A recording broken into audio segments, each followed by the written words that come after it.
welcome on behalf of our sponsors for tonight, the Political Science Department, the Committee on Lectures, and the Political Science Club. Before we start, I just want to call your attention to a few other events coming up in the lectures program.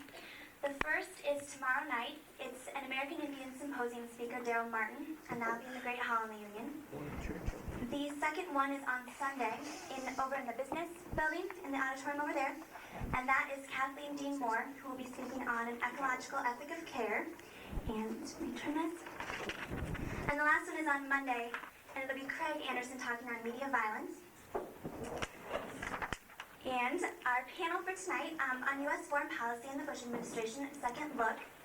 It'll be mediated by Jim McCormick. I will be mediating, that's right. And moderated. But not arbitrating. No. Jim McCormick is the author of American Foreign Policy and Process and co-editor of Domestic Sources of American Foreign Policy, and he's the chair of the ISU Political Science Department. The other members of the panel all teach in the ISU Political Science Department. First is Eric McGlinchey. He is an expert on political Islam in Central Asia, a member of the Center for Strategic and International Studies program on new approaches to Russian security. The second is Richard Mansbach, who's right there. And he is the author and co-author of a number of books, including The Global Puzzle, Issues and Actors in World Politics, Polities, Authority, Identities, and Change, and The State, Conceptual Chaos, and the Future of International Relations. And our third member is Stefan Schmidt, who many of you are familiar with. He is director of the LAS International Studies program at ISU. He co-authored The American Government and Politics Today, and he's host of the Dr. Politics Show on public radio. So thank you again for coming in. It should be a good discussion.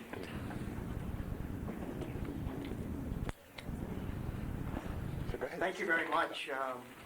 And let me add my welcome to this second look at the Bush administration. Some of you may recall that at the end of November of last year, this same group got together to kind of take a look ahead to see what the Bush administration might be pursuing.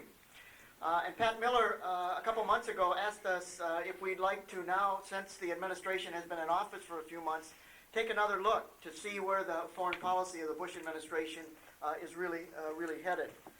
Do we have any clear view, if you will, of the Bush administration's foreign policy after 3 months? There's certainly been a number of events, a number of foreign policy proclamations, a number of new appointments, and so on, that may give us a better insight into to where we're headed. So each of us would like, first of all, and really following the format that we used on the first look of the Bush administration, offer comments on a variety of different topics in American foreign policy for about 5 to 7 minutes. Then we will open up the forum to your questions and comments, and probably go until about 8:15 or 8:30, but we want to allow all who want to participate to join in the discussion. Let me begin with my colleague here, Dr. Richard Mansbach, who will give us sort of a tour of the global horizons, he tells me, and particularly look at some of the economic aspects of foreign policy in the Bush administration. Thanks, Jim. What I thought I'd do is, can you all hear me? Okay, because these things actually get in the way. What I thought I would do would be to share with you my view of some of the key problems that the administration is beginning to face and will continue to face for the next, alas, almost 4 years.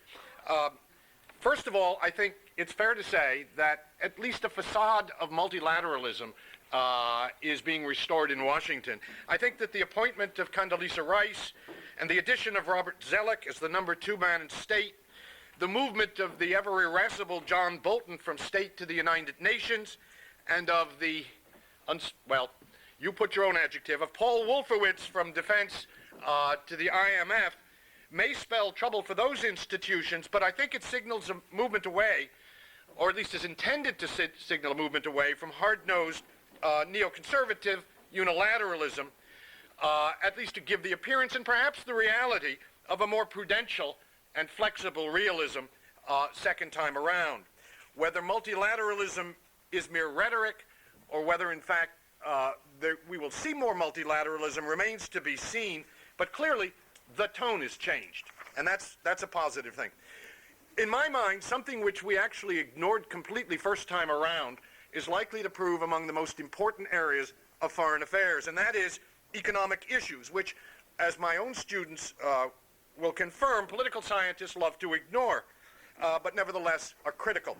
The weak dollar, the persistent budget and trade deficits, in my view, raise a specter of the dumping, or at least of the reduced purchases of American securities by the likes of China, Japan, Korea.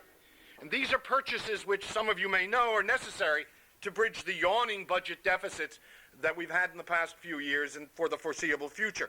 An abrupt sale of securities would send the dollar and the stock market plummeting. Our retirement would disappear, and the sources of your tuition would disappear. It would produce a rapid jump in interest rates and fuel inflation. Indeed, the dollar, which has historically been a key prop of American power and influence, might conceivably be challenged by the euro as the global currency of choice. Security and dollar holdings are a two-edged sword. Some argue they provide potential adversaries like China and, shall we say, sometime friends like Saudi Arabia with immense leverage over American policy. Others contend, and perhaps we can discuss this, that growing interdependence actually prevents their use of this weapon, and in fact, we shouldn't worry so much. Linked to the dollar issue is that of trade, a big issue in the campaign. The president enjoys what is called fast-track authority at present, but the proposed U.S. Central American Free Trade Agreement is raising a political storm in Washington and is going to face significant congressional opposition. The problem that Bush faces is summed up by the comments of two otherwise forgettable Republican congressmen, Mike Simpson and one Butch Otter, both from the sugar-producing state of Idaho, who declared that there was nothing the Bush administration could do to get their votes for CAFTA. Quote, "We are confident there is no additional information," this is what it's like in Montana, "nor any amount of arm twisting which the administration or the U.S. Trade Representative can provide that would change our position. We are convinced that the agreement will significantly harm Idaho's sugar growers and set a dangerous precedent. In addition, the end of the protectionist so-called multi-fiber agreement that limited or set textile quotas looms large. For those of you who like puns, I say looms large because its termination has already resulted in an avalanche of Chinese textile exports to the U.S. and Europe that I suspect may well destroy what remain of home industries as well as textile industries in poor countries, especially in Africa, that enjoy limited but assured access to Western markets. The trade issue is greatly exacerbated by the recent World Trade Organization ruling that U.S. subsidies for cotton are illegal. The next complaint before the WTO will be sugar subsidies. The ruling may actually help the Bush people carry out cuts in agricultural subsidies, but this is already dividing his own party, as Southern cotton and sugar will be hit much harder than Midwestern grain. Dramatic drops in U.S. and European agricultural subsidies are absolutely necessary if the Doha round of trade talks is to survive. Europe will find it harder than the U.S., actually, to rein in such subsidies. But ending them is critical if there's to be any serious economic development in the third world. Oil and gas prices are, of course, also connected to the entire economic horizon, if you will, to trade deficits, to currency fluctuations. Unless the world experiences a major economic downturn, demand will remain strong. Consider the simple fact that virtually every major source of oil in the contemporary world is located in regions and countries at the brink of turmoil. Venezuela, Nigeria, the Middle East, Indonesia, and of course Central Asia. Nuclear proliferation will remain at the top of the agenda. The U.S. has reluctantly agreed to support European efforts to negotiate a deal to end Iran's nuclear weapons program. However, I think U.S. agreement owed more to the absence of military options as a result of the Iraqi morass than to conviction. And Iraq, too, in terms both of U.S.-European quarrels and possible U.S. military threats against Iran, could well occur in an Iranian context if the Iraq situation were calmed. The Korea question is even more complex. Even as the U.S. and Japan move towards sanctioning the North, South Korea and China move in the opposite direction. Korea will be a major test of future U.S.-Chinese relations. One more. Iraq, of course, I can see him. He gets very nervous as time passes. Iraq won't go away any more than the star-crossed problem of Israel and Palestine. And I have fear, perhaps it's been with us too long, a pessimist in these matters. An Israeli-Palestine agreement is hardly a done deal. Arafat could only die once. In the closing words of Peter Pan, this has all happened before, and indeed I fear it may all happen again. Lebanon remains a candidate for renewed civil war, especially if Hezbollah continues to refuse to disarm and remains a state within the state. As for Iraq, elections notwithstanding, the probability of civil strife remains high as Sunni attacks on Shias continue to create bloody mayhem and Kurds persist in demanding control of the city of Kirkuk and virtual independence within any Iraqi state. And the longer the U.S. remains, the greater the strain on the U.S. military, which already can't meet its quotas for volunteers for the all-volunteer army, the reserve, or the National Guard. As many of you know, military morale is already very low, and even if Iraq ended tomorrow, Washington would face a daunting task in getting the military into shape, especially as anguished cries from domestic constituencies grow over proposed presidential budget cuts at home. The administration will resist, someone's going to ask the question, so I'll say it, will resist calls for conscription, but there will be a discussion of that idea. Finally, as the war on terrorism continues and the issue of illegal migration, both in the United States and Europe, merge with that of border security, we're going to hear louder cries to shut the border with Mexico. I actually like the President's Bracero proposal, but it's not getting any traction, especially on his own conservative and right wing. This can only pose new strains for an already strained U.S.-Mexican relationship. All I have said, though, and I caveat this as a closing remark, could change overnight in the event of another major terrorist attack on the United States. Then all bets are off. Thank you very much, Dr. Mansbach, for that global tour of the horizons. Dr. Eric Glencher. I'm going to take a slightly different approach, and instead of doing a global tour, I'll take a much more narrow focus, but I think the focus in many respects will speak to developing, or we hope developing, democracies across the globe. As many of you who are in my class know, I haven't slept in about a week, and I've been very closely watching the revolution in Kyrgyzstan. And I really want to use this as a lens to take a look at U.S. foreign policy towards democratization, not only in Central Asia, but use this as a lens to maybe cast some light in a broader perspective, and use this as an example to look at three different things.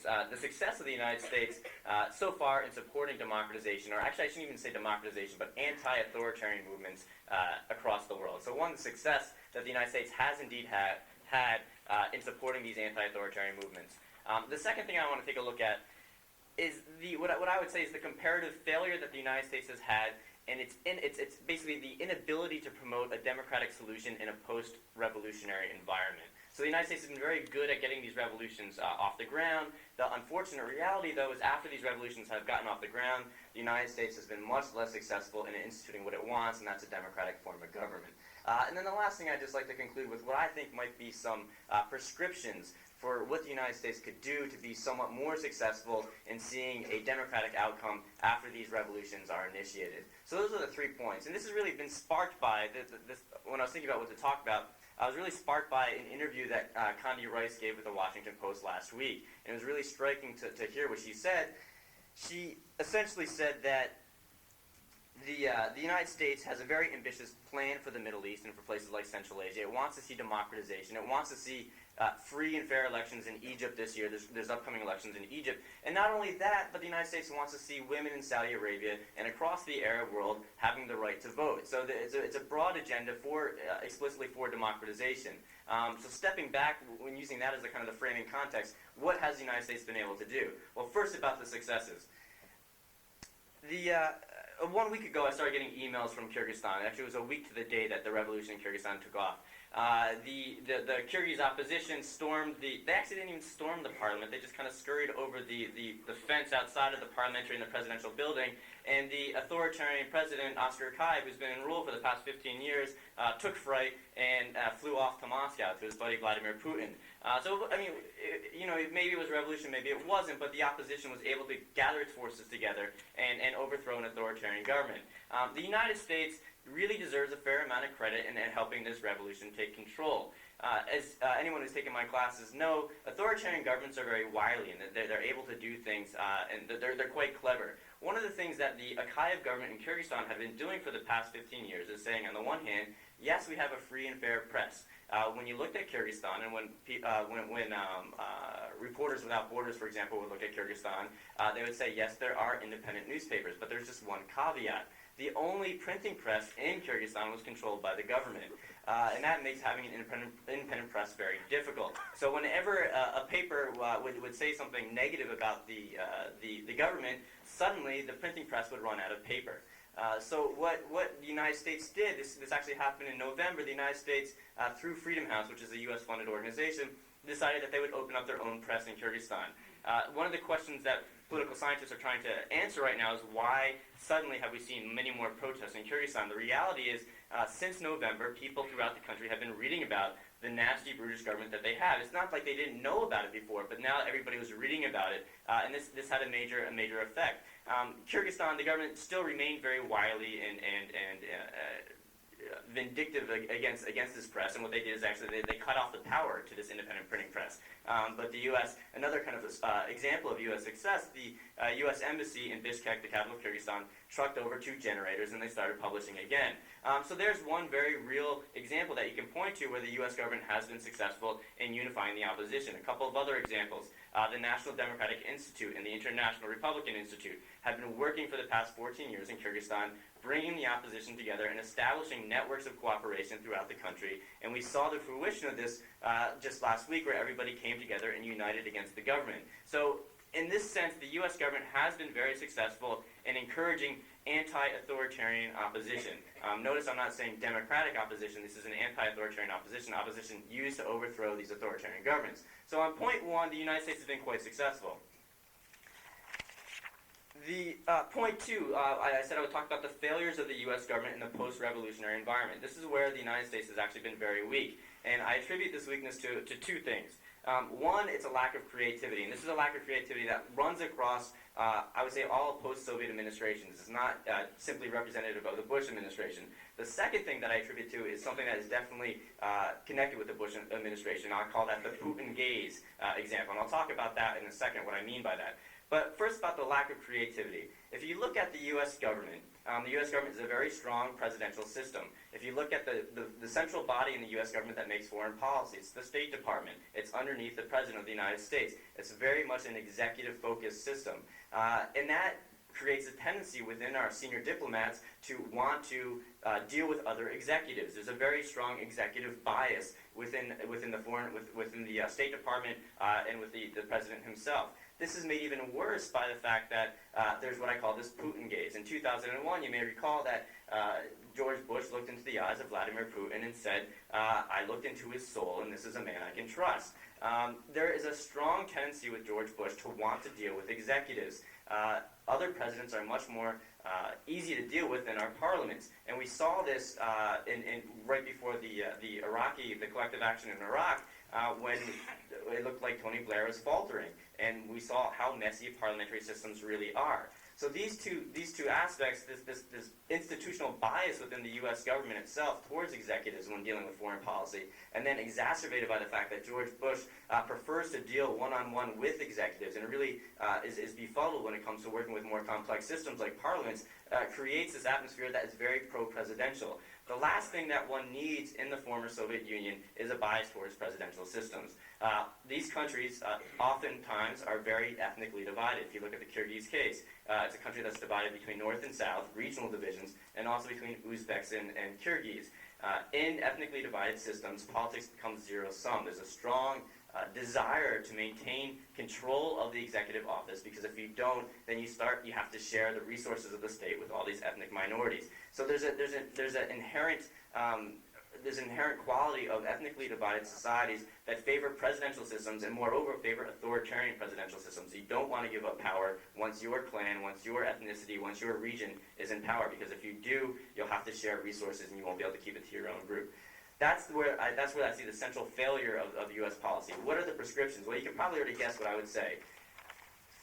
The most important thing, I think, is to really encourage, if not parliamentary systems in the former Soviet Union, then at least systems that have a strong balance between both the president and the parliament. If you don't encourage this, you're going to have, again, this tendency towards authoritarian rule. In contrast, parliamentary systems, if you're going to have a ruling, if you're going to maintain power, or if you're going to gain power in a parliamentary system and you're an ethnic minority, you have to enter into cooperative relationships with the other people in your country. So in the case of Kyrgyzstan, if the northern Kyrgyz want to maintain power, they're going to have to cooperate with the Uzbeks and the southern Kyrgyz. You take a look at Iraq, and we're actually seeing this play out before our eyes. The Bush administration is very frustrated with this, but I actually find this very encouraging. They're having a hard time simply electing the Speaker of the Parliament, but this is great. What's happening now in Iraq is you see the northern Kurds, the Sunnis in the middle of the country, and the southern Shia population duking it out within the parliament. And what this ensures is you won't have a Saddam Hussein who, with 20% of the population, is so fearful of giving up power because there's going to be this vindictive backlash. You're going to see cooperation. You're going to see more collective action. So, stepping back from all this, the United States, the first point that I want to get across, has been very good at getting revolutions off the ground, very good at anti-authoritarian revolutions. The failures, once the revolutions have taken hold, they've been much less successful in making these democratic transitions. The solution that I would suggest, get away from looking deep into Putin's eyes, get away from our own preoccupation with presidentialism, and really begin to push much more parliamentary, or if not that, balanced executive and parliamentary systems. Thank you very much. Dr. Schmidt. Well, I have a couple of comments that are separate from the interesting but sometimes not entirely credible comments that I've heard tonight. So let me begin with the latter and then move to the former.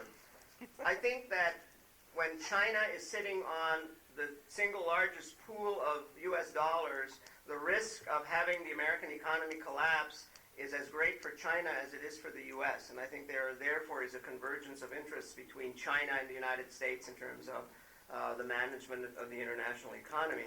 I also think that China is well aware that all of those factories where low-wage workers are producing T-shirts and cell phones and almost everything that's in this room probably would not be in a very strong position if the American economy were not to be able to import those products. So that on the surface there is this economic potential for an economic crisis. Below that, I think that these economies are locked into such an embrace of mutual interests that the decline or collapse of one is almost inevitably the collapse of the other. And I think we have to watch this very carefully. In terms of the American energy dependence, I mean, yes, the American energy dependence is enormous on countries that are outside the United States, and some of them are unstable, and some of them are in the Middle East.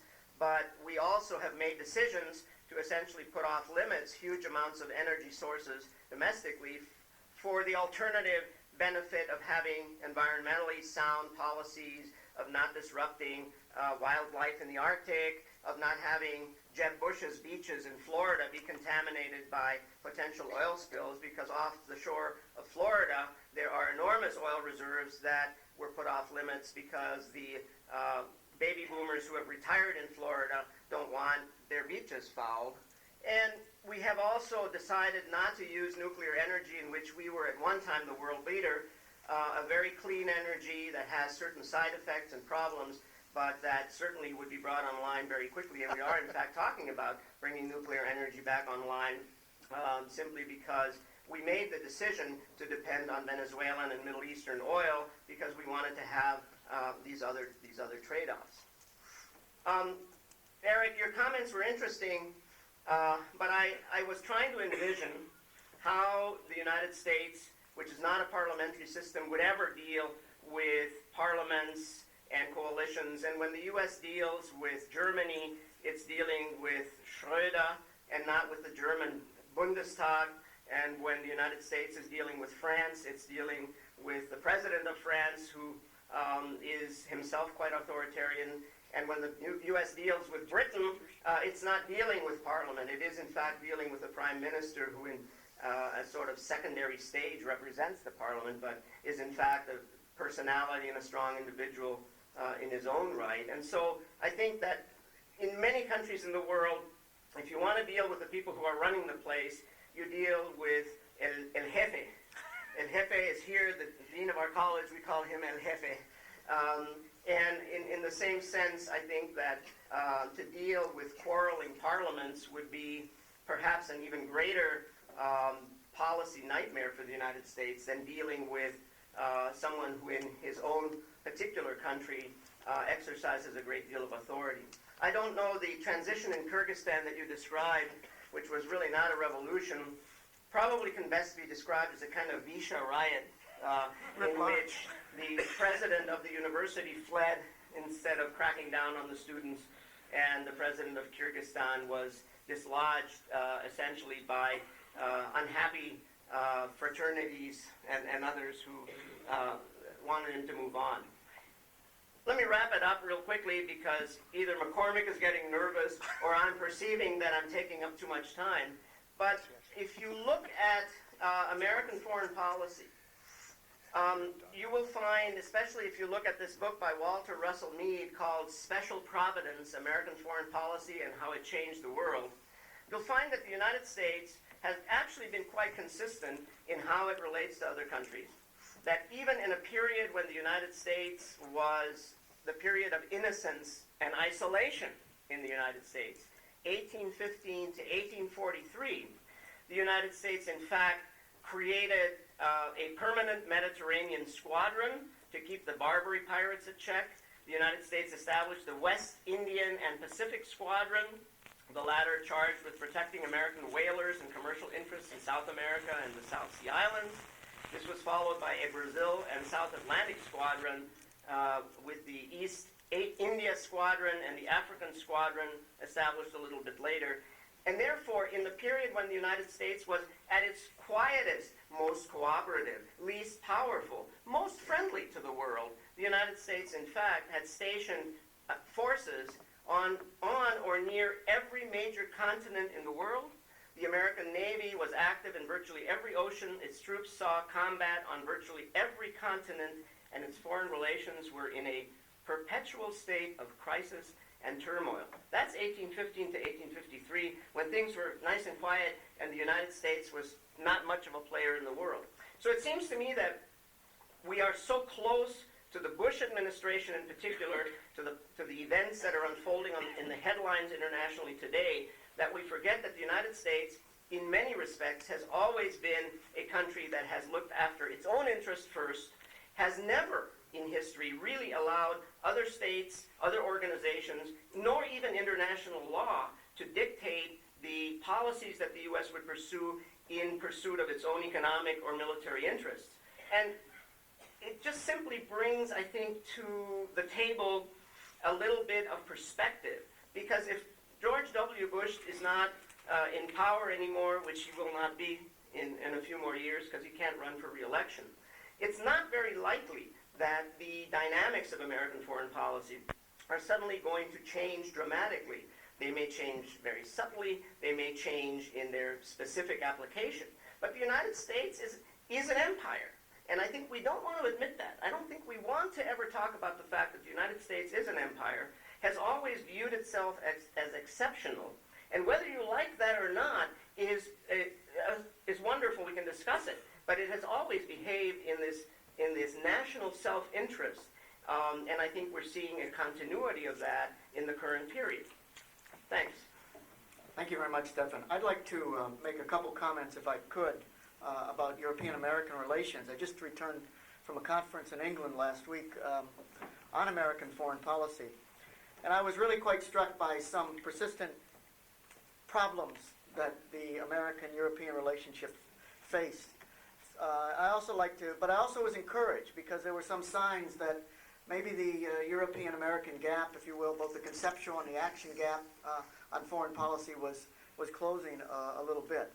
But first of all, let me just put on the table here 2 or 3 ideas that continue to sort of permeate this relationship and continue to, if you will, fray this relationship between Europe and America.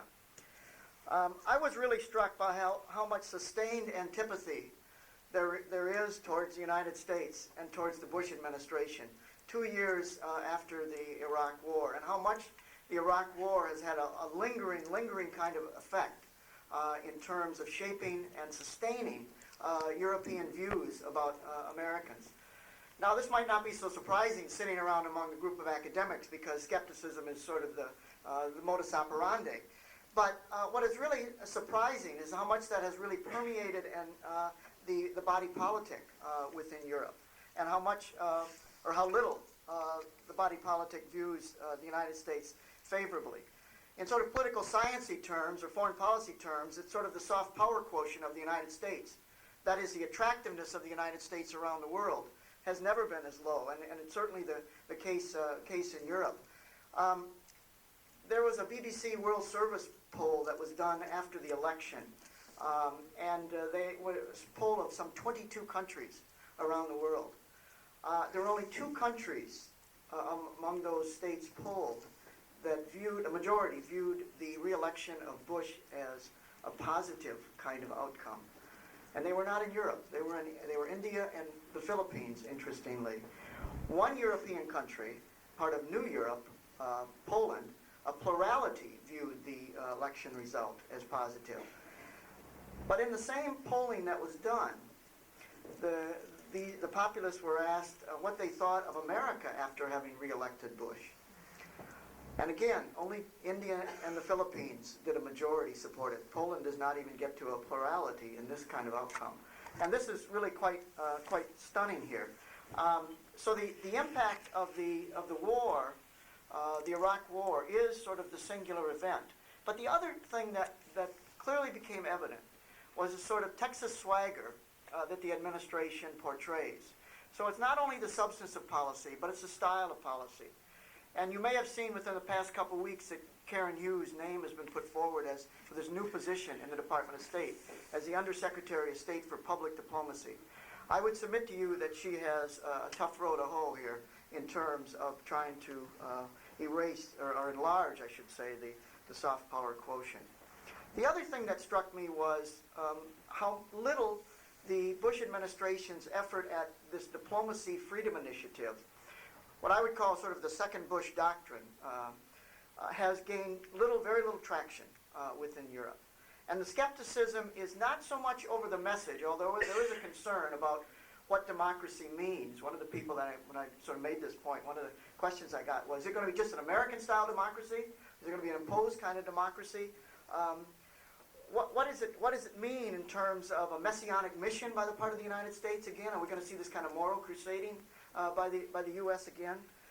Is the Bush administration going to be quick to use force to implement this kind of freedom and democracy initiative? So there's questions about the message. But it seems to me the other part of it was there's a question about the messenger. That given the past experiences with the Bush administration, if you will, sort of the constructivist message or the transformational message that the Bush administration is trying to portray simply falls on fallow ground simply because of the kind of people making the message. Maybe Condoleezza Rice, maybe people with more attractive personas can get the message across. But it clearly is a problem with both message and messenger in terms of the principal foreign policy initiative of the Bush administration at the present time. Despite that, let me just identify 2 or 3 things that give some solace of hope in the European-American relationship.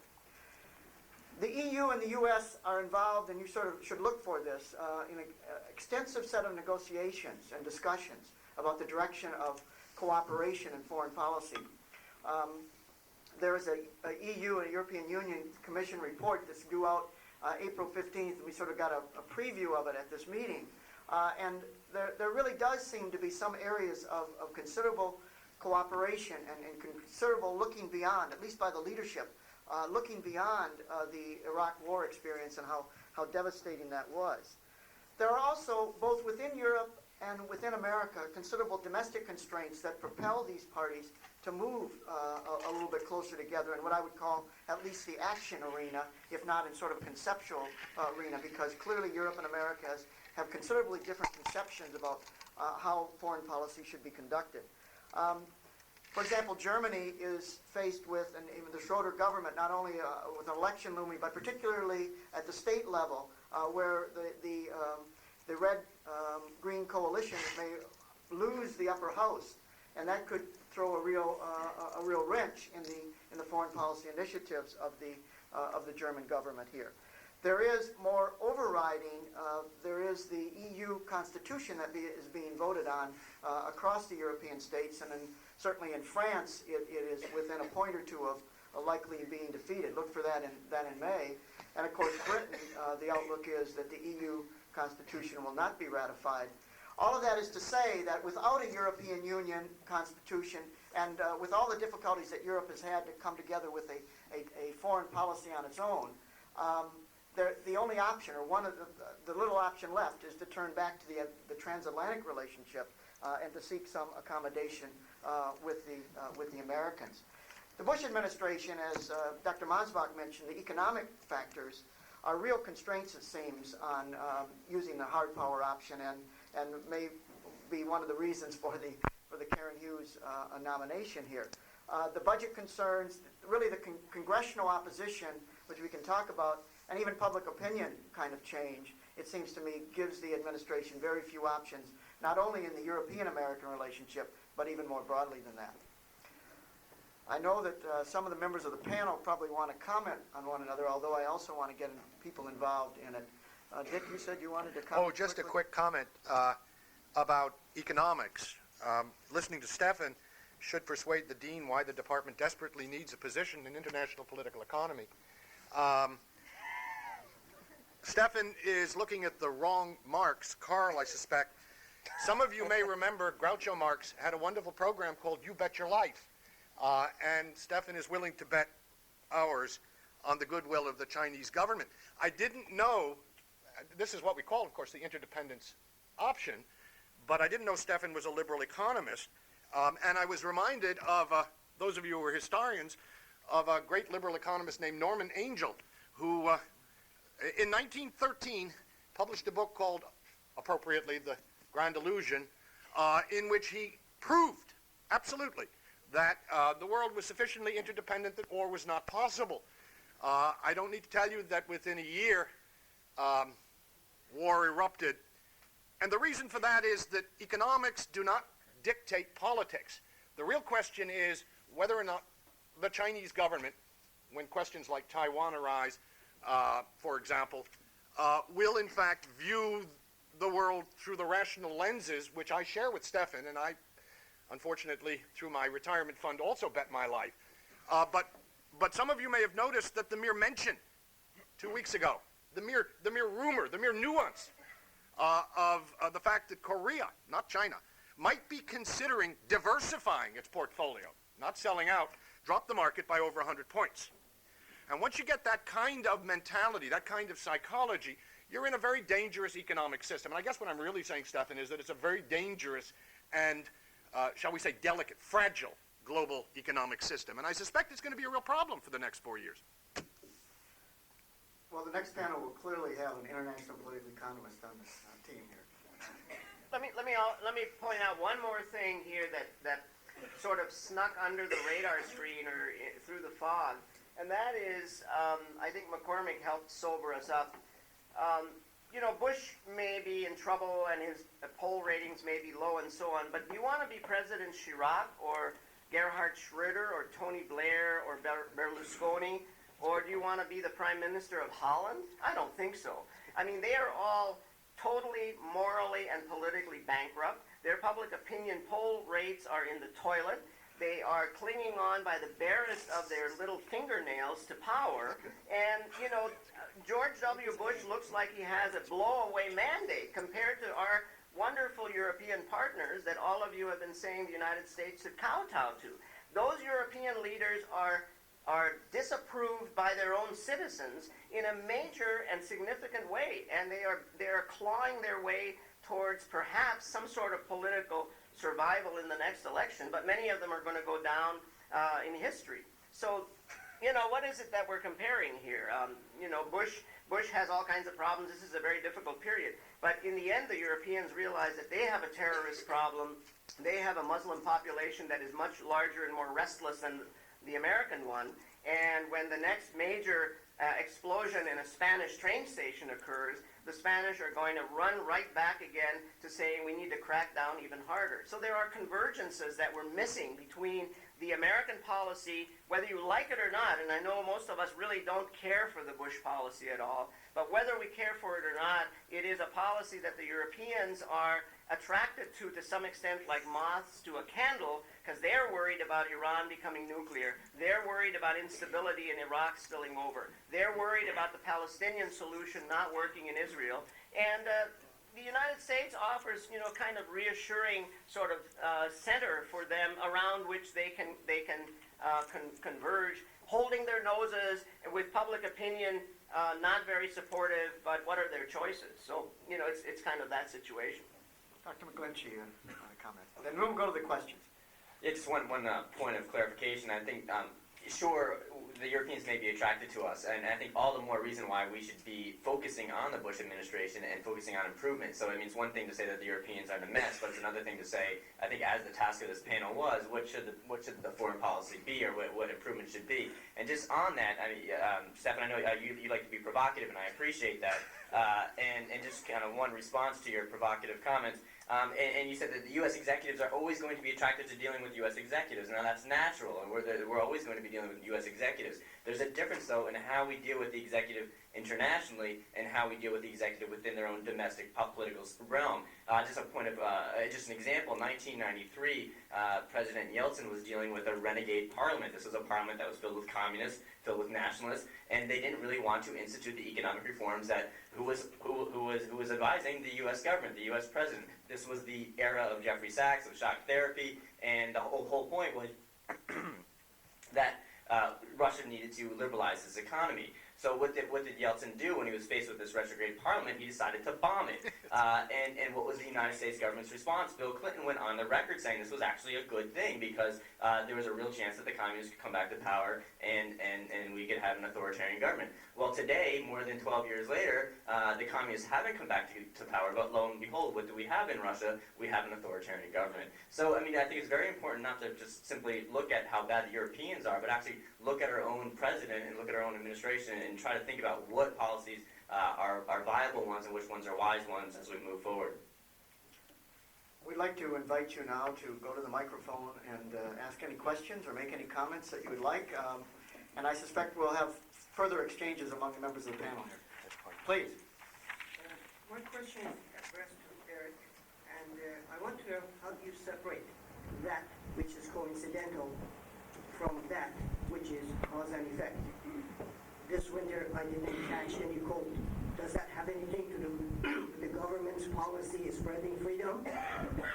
Now, something is happening in Kyrgyzstan that 99% of the people don't even recognize it. They might think this is an insult or some sort of a dance or some exotic something. Now, the man in charge is a leftover authoritarian of the Stalinist era, and with one slap he fell off. He took off. Now, this stuff, is it the result of the United States policy spreading freedom, or is it a coincidence? There are a lot of things that's happening that has nothing to do with one another. Now, tsunami has killed 300,000 people and destroyed a lot of property and the like. Now, this time, earthquake took place, but the tsunami didn't come. Does the government have anything to do with that because of spreading freedom? The tsunami didn't show up? Yeah, no, I think I understand your point, and of course I'm not saying that U.S. intervention is the reason why these revolutions have happened, the sole reason. There's one of the things that we as political scientists don't like to do is talk about multiple causality, but indeed there's probably many factors that are going on here. Just to give you some idea, though, of the U.S. role, if you look at who led the revolution in Georgia, this was a Columbia University educated lawyer. If you look at who is now the acting president of Kyrgyzstan, this is a person who spent a fair amount of time in the United States on an exchange program through IREX. If you look at who are the leaders of Kel, the youth movement in Kyrgyzstan, These are people who've been in the United States on Fulbrights. You see again and again a pattern among the opposition that they've had extensive experience, if not in the United States, then in Western Europe. And then if you look at who's been supporting these opposition groups since 1991, it's been the OSCE and the United States. So no, this isn't the sole reason why we had it, and it's very hard to predict when revolutions happen. It's like trying to predict an earthquake. We're not quite sure when they're going to happen. But in retrospect, particularly when you talk to the actors themselves and they say this was very important, the Freedom House press was very important, the networks that we created during these meetings with other opposition supported by the United States was very important. You do get some sense that this was at least a part of the story behind the revolution, but of course it's not the sole story. Let me just add one thing to that, if I may. I think you're perfectly right. Each of the incidents in recent weeks that have been ascribed to a democratic revolution are idiosyncratic. I mean, it is, quote, a coincidence that the Syrians chose this moment to presumably blow up Mr. Hariri. It's presumably coincidence that Kyrgyzstan, in effect, has such a weak president, so on and so forth. But and we all know that correlation isn't causation, and we can't prove it. But I think we talk about something called the demonstration effect. That is the notion that certain events that are highly public and highly publicized have an impact on others in similar situations elsewhere. And I think that the demonstration effect, which has been something we've discussed for 50, 60 years, is today more significant than ever before, in part because of globalization, in part because of instantaneous communication, in part because CNN or the equivalents in other countries are broadcasting live events happening in neighboring countries and down the road, and a lot of folks who, frankly, 50, 60 years ago would never have learned of these events are watching them as they happen, and they're comparing their own situations. So I don't think we can prove, in the sense that the kinds of linkages and contacts which Eric is referring, and which extend not just to Central Asia but to many other countries, cause the events. Nevertheless, I think that they are what we call setting factors. They create the setting, serious setting, in which demonstration effect can move like wildfire, like, I fear to say, like the avian influenza may move within the year. The other thing is that if you turn this the other way around and you listen to my radio show on Mondays at 9 o'clock, WOI Radio, 6:40 a.m., streaming on the internet at WOI.org on Mondays, and rebroadcast at 9 o'clock Monday nights, you will find that there are, in fact, a lot of people who... With occasional guest hosts. With occasional guest hosts, and several of them are sitting here, or guests. You'll find that a lot of people, in fact, want to blame all the problems that we've discussed here tonight on the Bush administration, and believe that if only Kerry had been elected, those problems would go away. And I think that's the same sort of lack of necessarily a causal relationship, because these things have been around for a long time. I went to school in Switzerland, and I lived in Europe for quite a long time when I was younger. I don't remember that the Europeans ever really liked the Americans. I remember them torturing American students by asking them questions like, what is the capital of Oklahoma and things, and then laughing and smoking their Gauloise and saying, you Americans are so stupid. You have no interest in politics. And it's always been that way. There are several books out, you can Google them at Amazon.com, about the love relationship between France and the United States, and you will find very few moments, in fact, it's usually sort of half hours at a time every several hundred years, when the French like the Americans. And so when we go to Europe and we find that the Europeans are unhappy and really hate the Americans, I say, what's new? I mean, it's always been that way. It may be worse now, but the other question is, who really cares what the Belgians think about the United States? Well, Stefan, I think that's frankly very humorous, but frankly imbecilic. Forgive me. A lot has changed. All right. Yeah, there's always been the Peter Sellers in Europe who have criticized the United States, and I agree with you. And I've had Gaulois smoke blown in my eyes as well. But look at the polls, all right? The polls do say something, and I'm not referring to the new Europeans. I'm referring to the polling data, which suggests that Europeans, and this is unique, believe me, it's unique over time, we can share, actually regard the United States as more of a threat to their security than, in many cases, Osama bin Laden. Now, they may be crazy to do so. I'm not suggesting that they're correct to do so. But it matters, and it matters big time. And it's not just Europe. I think that's what's important. We have polls. I wish Jim would, because he has all these poll data, I wish Jim would broaden this discussion and talk a little bit more about this phenomenon is a world phenomenon. It's a global phenomenon. How it matters?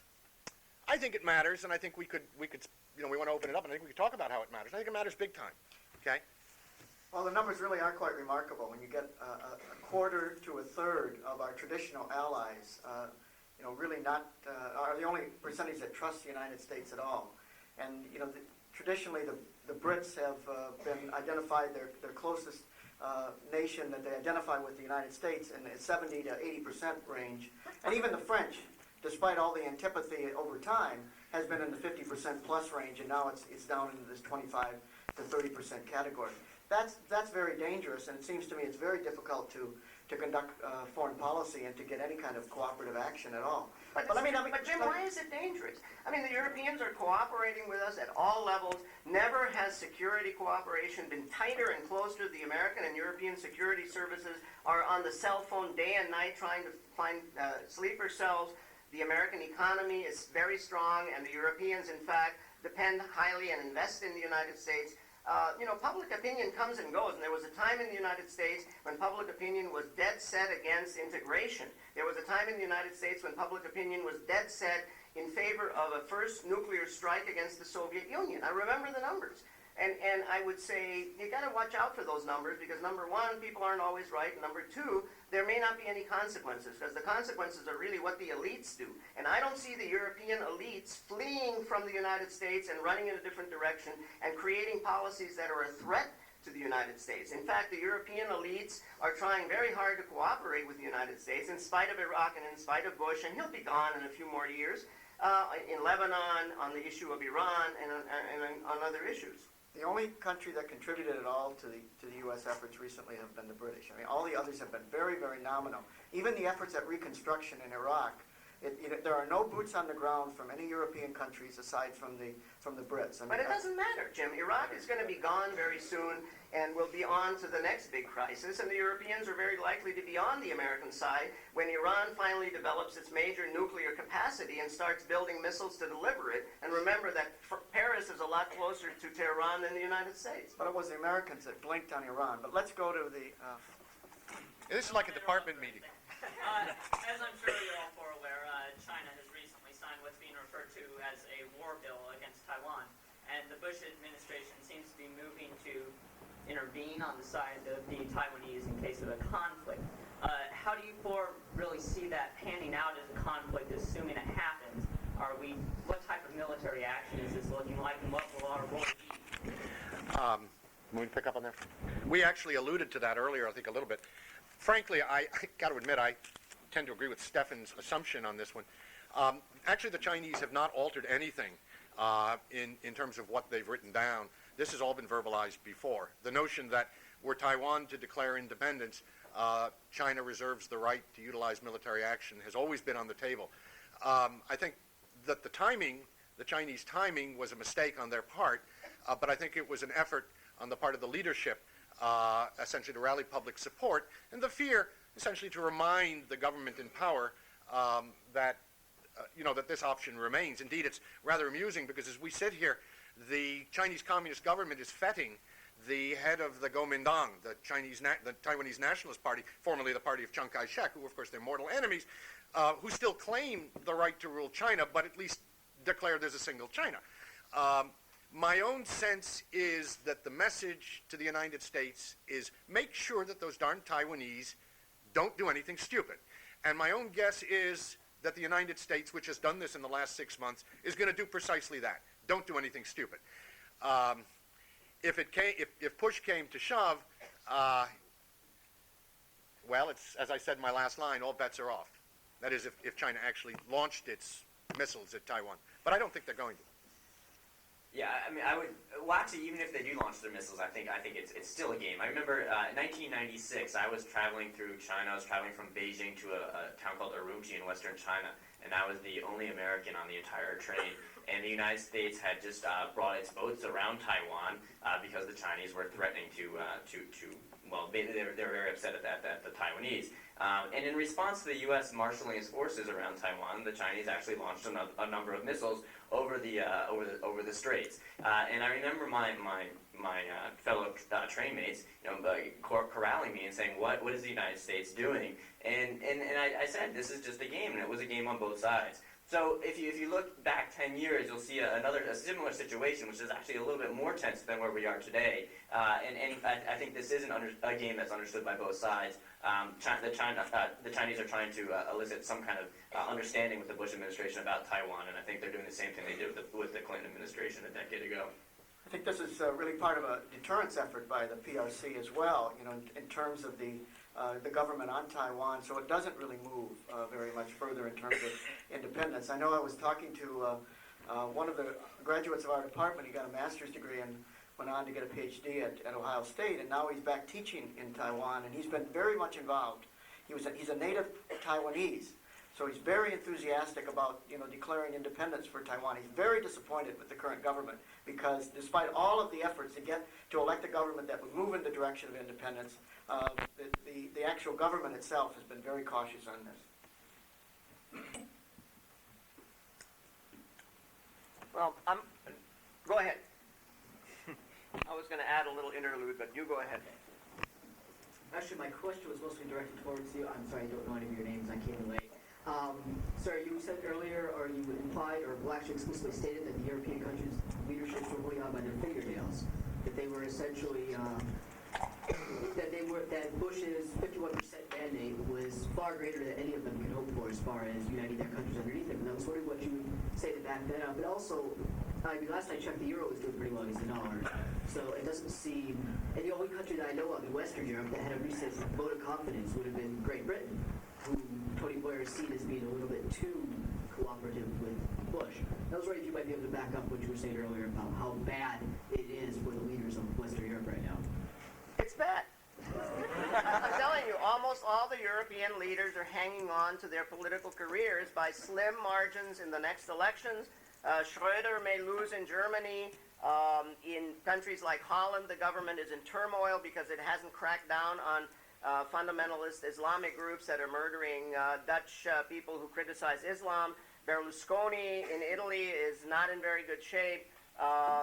In a lot of the countries, there may be changes in the government very soon. So what are the policies that the people in those countries want? I mean, if those countries are opposing the United States, I guess what they want is someone to really oppose the United States even more. The other thing is that, yes, the euro is strong, and that is also good in some respects for American products and exports. As you know, a strong dollar is really terrible on American exports, and so there are upsides and downsides to all of these things.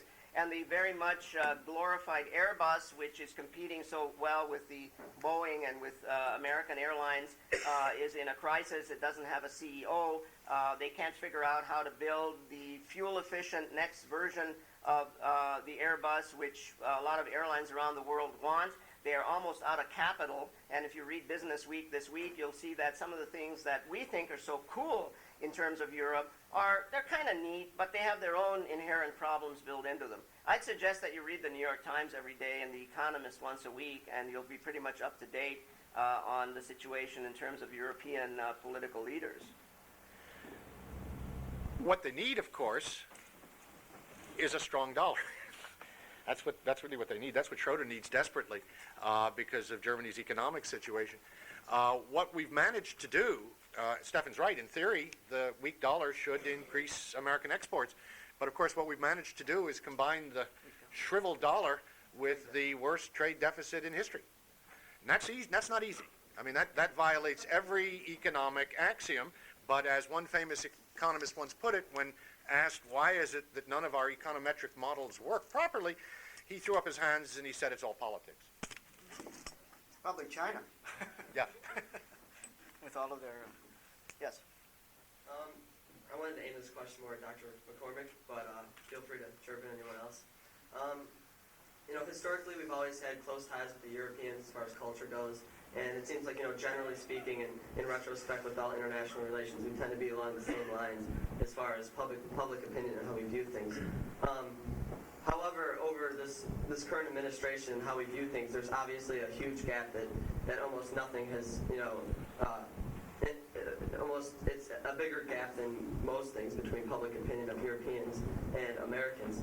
I was just considering the role the media played in this, because certainly there's a lot of evidence to support how the media in the U.S. is controlled, certainly with ties to the current administration and corporate ties in general. And I just wanted to see what you guys thought as far as our media and European media and that having an effect on how the two cultures view this current administration. Well, first of all, if I could even start a little bit back at the beginning of your question, it seems to me there's always been what I would call the kind of this conceptual gap between America and Europe over foreign policy. It is pretty much the case, and I think it's been exacerbated with the Bush administration. Pretty much the case that the Europeans largely view a sort of a rule-based international order, the use of international law, international institutions, really a barrier in terms of the hard power option, given their history of beating up on one another over the last century, and they've come out of that, and so the sort of the if you will, the military option has always been eschewed by them as something that they didn't really want to pursue. The Bush administration, of course, came into office exactly oppositely in terms of focus on this hard power option. And then with Iraq, it is exacerbated. Now, the media, I think, has contributed to it. I mean, we do have the 24-hour news cycle, both in, I suspect you're thinking of Fox here as illustrative of this, of widening this gap. But, the BBC 24, this 24-hour CNN equivalent, does the same sort of thing. And, of course, the BBC has been at loggerheads with the Blair government, particularly over the Iraq War, that they really pursued an agenda that was different, if you will, than the Blair administration or Blair government. So I do think that the media has had some impact. And certainly, if you read The Guardian, for example, in Britain, it's staunchly, considerably anti-American. If you look at the Daily Mirror, the day after the election in Britain, it said, how could 59,000 people be so dumb, was the punchline that they had in the headline.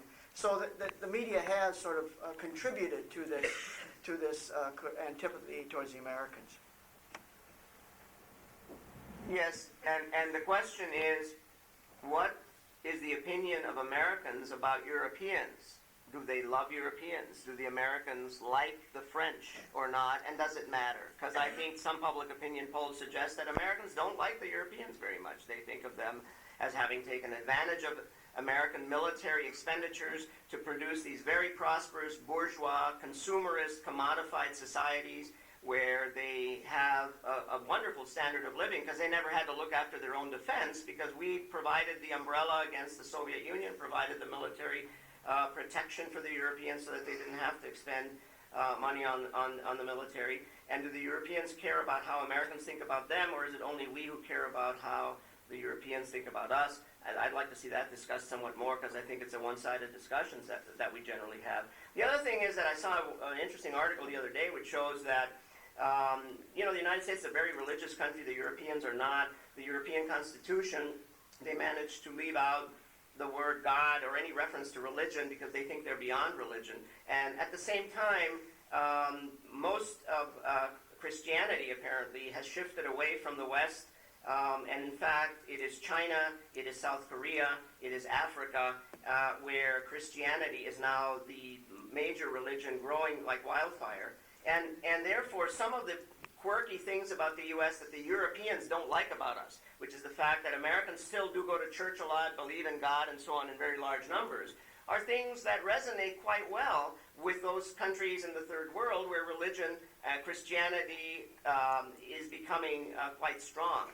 And whether that's a good thing or not, I think can be discussed. But there's a very interesting picture in today's New York Times where the unifying force that is bringing together the Sheikh Abed Assem Mansara, Deputy Mufti of Jerusalem, and a Latin patriarch, and an Armenian patriarch, and Rabbi Shlomo Amar, and so on, is their opposition to a gay festival in Jerusalem, which pretty much fits in with the Bush administration. So, talk about strange resonating going on. You also know that the American Episcopal Church, over the essentially ordination of a gay bishop has thrown the Anglican and Episcopal Church into a worldwide crisis in which African countries and other places in the world where the Anglicans are very strong have pulled out and are essentially are saying that they are in disagreement with American culture and values in that regard. And so there are sort of cross currents going on that make me very uncomfortable, but that connect the United States in odd ways with ideological, philosophical, moral, and values perspectives in other parts of the world. And I think that's a very interesting thing that we ought to study somewhat more. Let me just say a couple of things about attitudes to the United States. Part of this, of course, is Bush-related, but I think to put this in perspective, folks don't like the hegemon, okay?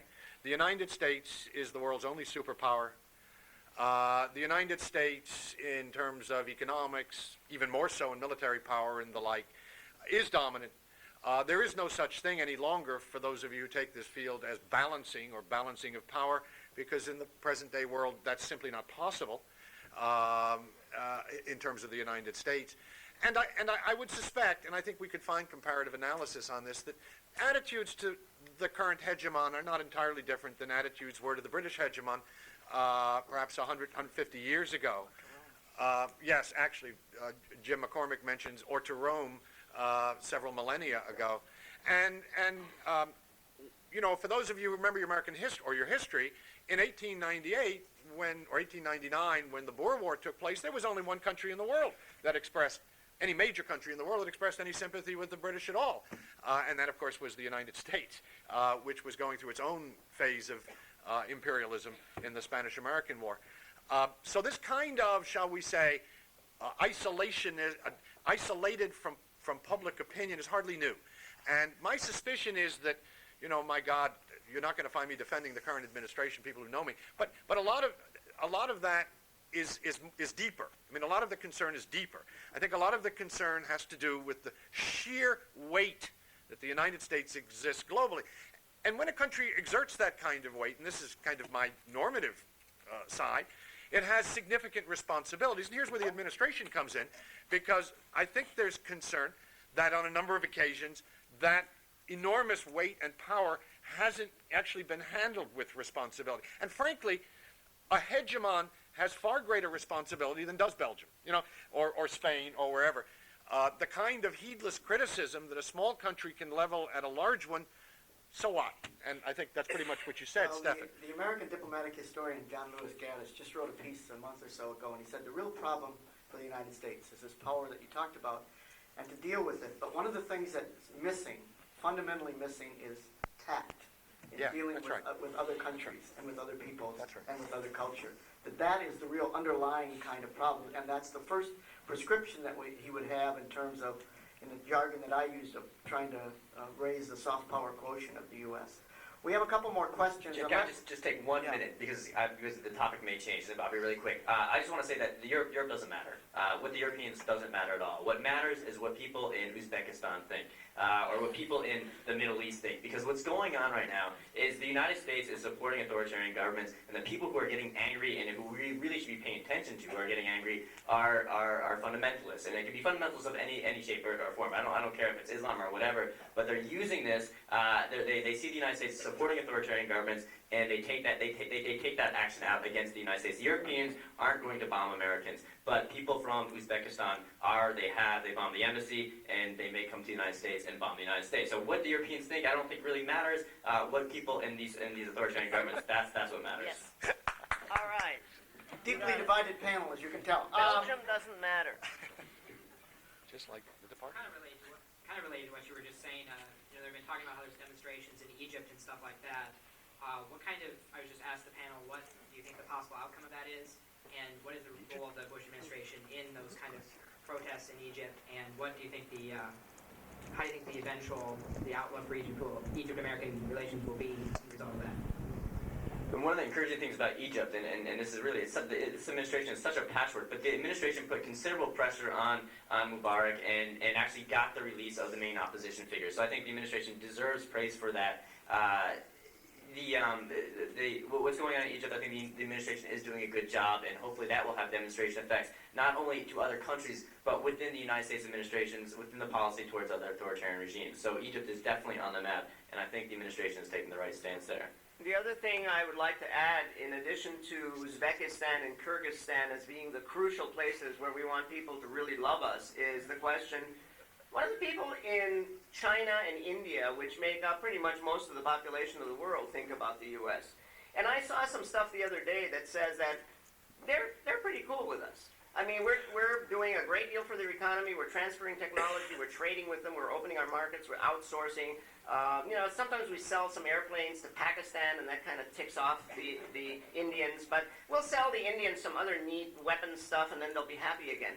And, all the people in those two countries put together, that it pretty much accounts for all of Europe, Belgium, Germany, France, England, Spain, Italy, and all the rest of it wrapped up. And so there are places in the world where the formula that's been proposed about a lack of tact, about people being angry and so on, may not really play out. And I think we need to keep an eye on those places as well. We are so Eurocentric. Have you noticed the whole discussion here tonight was what the Europeans think about us, what the freaking British think about us, what the Belgians think about us.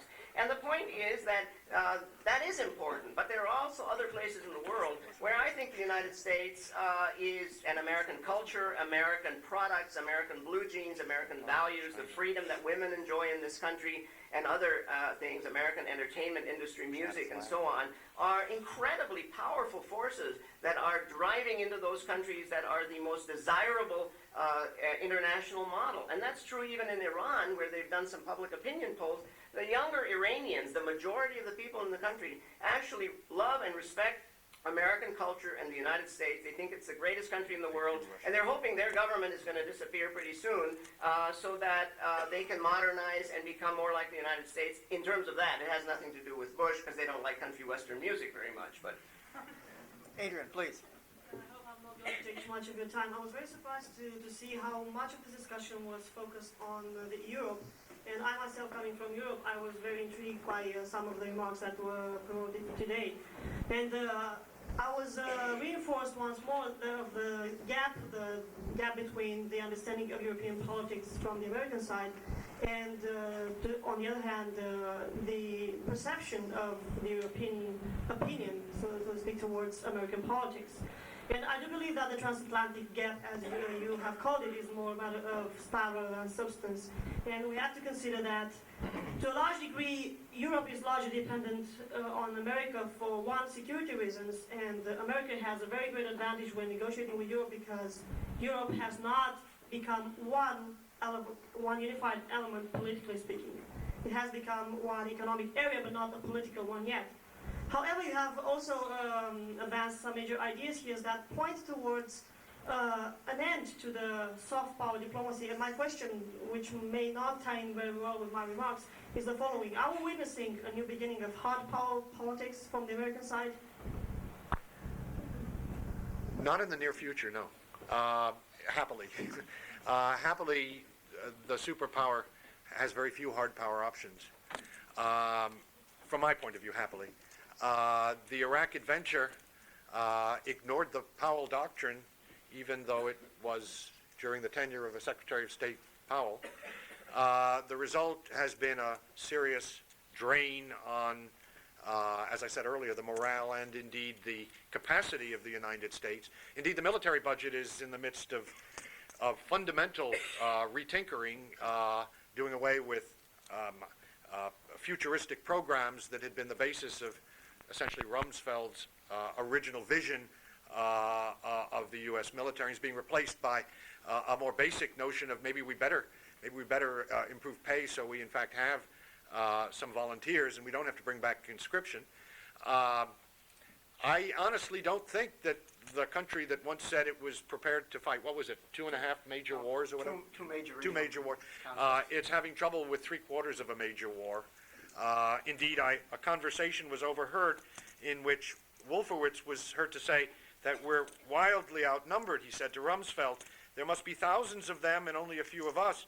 Dear God, exclaimed Rumsfeld, it'll take all day for us to bury them, which it seems to me suggests the way the American military the situation that the American military sees itself in now. I mean, that's half in jest, but wholly in earnest. So I think at least for the next few years, and I think the Koreans understand that, the North Koreans understand this, I think the Iranians understand this, it's perfectly clear the Iraqis understand this, that the United States really doesn't have a whole lot of serious hard power options. And I don't think American public opinion is going to, shall we say, get behind what it would take from a budgetary and military perspective, point of view, to restore those options. If I could just add one thing, I think, and just to follow on Dick's point, structurally the military is really stretched thin. If you think of 180,000 personnel in Afghanistan and Iraq, you need about 500,000 people back here at home simply for training purposes. You've got all these National Guard units and reserve units called up to active duty, or at least on alert. You've got another 100 to 150,000 American military personnel, around the globe. You just don't have any, if you will, excess capacity for doing anything. On top of that, you have a $400 billion budget deficit, but you also have a $400 billion military budget. And so there's really not much elasticity, if you will, in terms of the budgeting situation. Yes, there will be money for supplementals for Iraq, the $80 billion and that sort of thing. But any other adventures, even with the efforts of reprogramming that the administration can do, are going to really be looked on very skeptically by the Congress. So I think both structurally and economically, it makes a hard power option. The Iran invasion, despite being right next door, really very, very unlikely and remote. I disagree. I mean, I think, again, we are locked into the idea that hard power has to be used kindly and gently and sensitively, as John Kerry would have put it. And, if the United States wants to take out the Iranian nuclear facilities, it can do it by tomorrow afternoon. You don't do it by putting in a bunch of soldiers in unarmored Humvees and a bunch of, overweight National Guard people who work at Dunkin' Donuts. The United States has a hard power core that no other country in the world has, but we don't want to use it. We have a moral imperative against using it. But if it becomes necessary, I think the Europeans know that if somebody invades Europe, and if you have another caliphate, another Islamic invasion of Europe has happened, that they can count on the United States. And believe me, the B-52 bombers are still in place, and they're heavily armed. And the nuclear non-proliferation and the build-down of nuclear weapons has only partially occurred. And so it depends on what you mean by hard power. These guys want to use soft hard power. I'm saying that if it becomes necessary, the Europeans know that the United States is there as their friend and ally and can use really hard power. Our last question here. Thank you. I have a few, actually. First, you said, and I'm not sure about anybody's name, but Professor Smith, but the person speaking previous to him, you said that our budget is running overages, but we will have enough money for the next budget allotment for Iraq. And if we're still running a deficit, I'm not sure how we have enough money to continue spending it in Iraq. So I don't know if you have any input on that. Also, talking about opening up Anwar for drilling, I believe Dr. Schmidt talked about that earlier. I don't remember any specific numbers, but I believe that all the estimates for the amount of oil in Anwar is significant for our annual consumption. I mean, are there any real reasons to do so? It is a lot.